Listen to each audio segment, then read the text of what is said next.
नमस्कार, अंग्रेजी बोलना शुरू कर दोगे ये मॉडल वर्ब सीख जाओ। तो चलिए जानते हैं ये सभी मॉडल वर्ब्स का यूज कैसे किया जाता है। पहला है मस्ट। मस्ट का मतलब होता है अवश्य चाहिए। जहां पर आप एम्फेसाइज करके बोलते हैं, जोर डालकर आप बोलते हैं, वहां पर आप मस्ट का यूज करते हैं।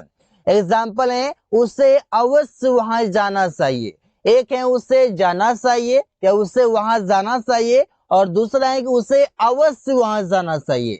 तो अवश्य वर्ड यहाँ पर जोर डाल रहा है, एम्फेसाइज कर रहा है। तो सेंटेंस बनेगा ही मस्ट गो देयर, उसे वहां अवश्य जाना चाहिए या उसे अवश्य वहां जाना चाहिए। तुम्हें अवश्य खाना खाना चाहिए।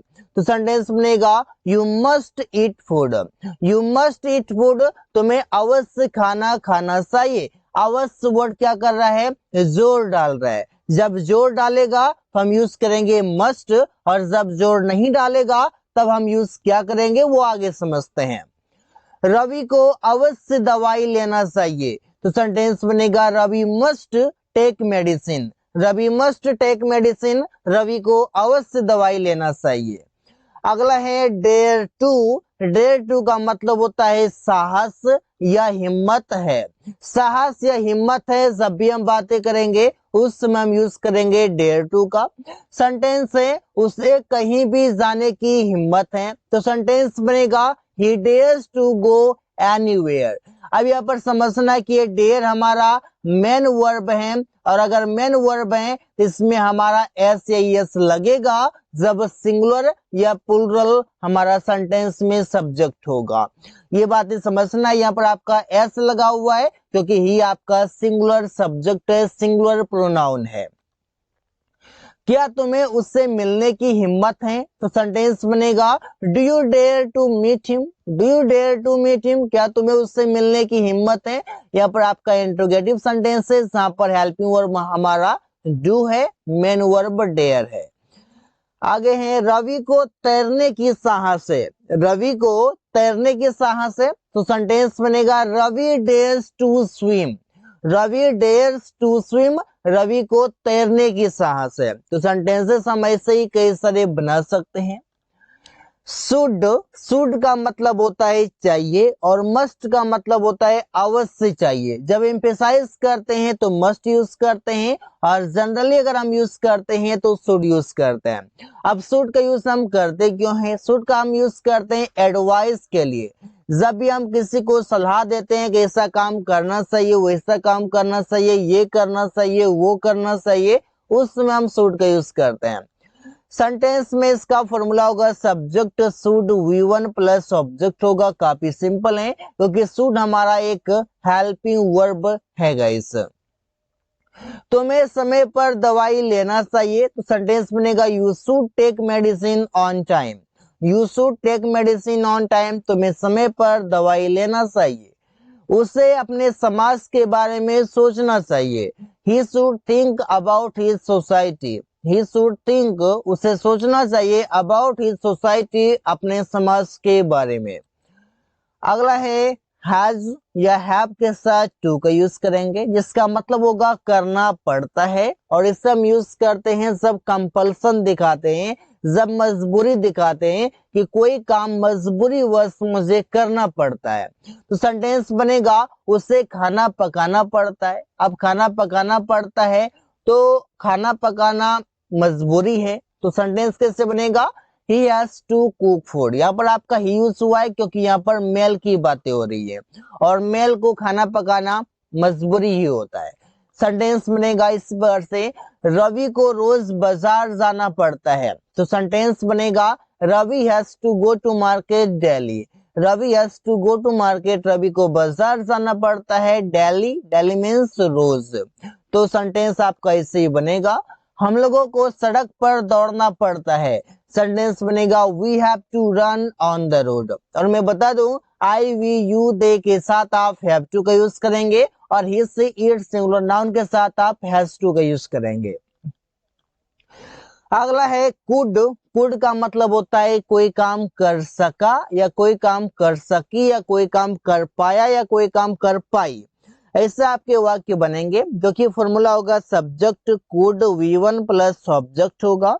एग्जाम्पल है वो खाना खा सकी, तो सेंटेंस बनेगा सी कुड ईट फूड, वो खाना खा सकी या खाना खा पाई, दोनों तरीके से हम बोल सकते हैं।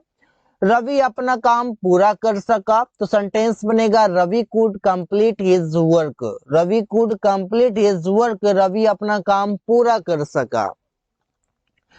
अगला है कैन, कैन का मतलब होता है सकना, और इससे हम यूज करते हैं एबिलिटी दिखाने के लिए। एबिलिटी का मतलब होता है क्षमता या ताकत दिखाने के लिए, कि कोई काम करने की क्षमता है या कोई काम करने की ताकत है, उस समय हम यूज करते हैं। वो कार चला सकता है, तो यहाँ पर हम एबिलिटी की बातें कर रहे हैं, क्षमता की बातें कर रहे हैं, तो सेंटेंस बनेगा he can drive a car, वो कार चला सकता है। तुम अंग्रेजी बोल सकते हो क्योंकि तुम्हारे पास वो एबिलिटी है, तो सेंटेंस बनेगा यू कैन स्पीक इंग्लिश, तुम अंग्रेजी बोल सकते हो। हम लोग उसे पीट सकते हैं, अब एबिलिटी है, क्षमता है कि हम उसे पीट सकते हैं, तो सेंटेंस बनेगा we can beat him, we can beat him मतलब हम लोग उसे पीट सकते हैं। कैन का हम यूज करेंगे एबिलिटी दिखाने के लिए, क्षमता या ताकत दिखाने के लिए। हैड टू का मतलब होता है कोई काम करना पड़ा, कब करना पड़ा, तो पास्ट में ही करना पड़ा, बीते हुए कल में ही करना पड़ा। अब यहाँ पर कोई काम करना पड़ा, इसी से पता चलता है कि ये काम मुझे मजबूरी में करना पड़ा, जानबूझकर नहीं, खुशी से नहीं, बल्कि दुखी होकर मजबूरी में। तो सेंटेंस बनेगा उसे समय पर पहुंचना पड़ा, जैसे तैसे किसी भी तरह उसे समय पर पहुंचना पड़ा, तो सेंटेंस बनेगा he had to reach on time, he had to reach on time, उसे समय पर पहुंचना पड़ा। मेरे भाई को उससे मिलना पड़ा, my brother had to meet him, my brother had to meet him, मेरे भाई को उससे मिलना पड़ा। इससे वर्ड से खुशबू को उसे बुलाना पड़ा, सेंटेंस बनेगा खुशबू had to call him, call means बुलाना बोल सकते हैं, या फिर आप चाहें तो इनवाइट का भी यूज कर सकते हैं। खुशबू हैड टू कॉल हिम, खुशबू को उसे बुलाना पड़ा, कॉल भी आपका यहाँ पर बेटर है, कोई दिक्कत नहीं है। विल हैव टू का मतलब होता है कोई काम करना पड़ेगा या कोई काम करना होगा, यहाँ पर कोई काम करना पड़ेगा मजबूरी में, फ्यूचर टाइम में, आने वाले समय में, इसे बोलते हैं तुम्हें नौकरी करना पड़ेगा, उसे अंग्रेजी सीखना पड़ेगा, तो आने वाले समय में ये काम करना पड़ेगा, चाहे मन हो या ना हो, करना पड़ेगा। तो सेंटेंस बनेगा उसे पैसे देना पड़ेगा, तो सेंटेंस बनेगा he will have to give money, he will have to give money, उसे पैसे देना पड़ेगा, उससे मतलब ही ने पैसे देगा। इसी प्रकार से सुमन को वहां जाना पड़ेगा, तो सेंटेंस बनेगा Suman will have to go there. अब किसी ने कहा कि सुमन का वो काम करवा दो, मैंने कहा नो, सुमन को वहां पर प्रेजेंस होना होगा और सुमन के प्रेजेंस में ही वो काम होगा, इसलिए सुमन को वहां जाना पड़ेगा, तो सेंटेंस बनेगा Suman will have to go there. इसी वर्ड से तुम्हें पत्र लिखना होगा या पड़ेगा, बात एक ही है। You will have to write a letter, तुम्हें पत्र लिखना होगा। इसी प्रकार से आगे हैं आउट टू का भी मतलब होता है चाहिए। अब यहाँ पर देखिए कंफ्यूजन नहीं हो, शुड का भी मतलब होता है चाहिए, मस्ट का भी मतलब होता है चाहिए, और आउट टू का भी मतलब होता है चाहिए। मस्ट में आप एम्फेसाइज करने के लिए, जोर डालने के लिए आप अवश्य जरूर वर्ड को डालते हैं, लेकिन शुड और आउट टू में आप कोई भी एम्फेसाइज करने के लिए, कुछ भी करने के लिए अलग से कुछ नहीं लगाते हैं, सिर्फ चाहिए होता है। लेकिन समझना है कि शुड का हम यूज करते हैं एडवाइस के लिए और आउट टू का यूज करते हैं मॉरलिटी के लिए, मतलब नैतिक धर्म बताने के लिए, नैतिक कार्य बताने के लिए। जैसे कि आप एग्जांपल से समझ पाएंगे, तुम्हें अपने माता पिता की सेवा करनी चाहिए, तो ये नैतिक कार्य है, तो सेंटेंस बनेगा you ought to serve your parents, तुम्हें अपने माता पिता की सेवा करनी चाहिए।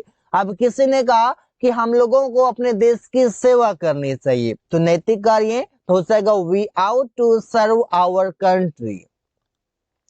उसे समाज के बारे में सोचना चाहिए, he ought to think about society, उसे समाज के बारे में सोचना चाहिए।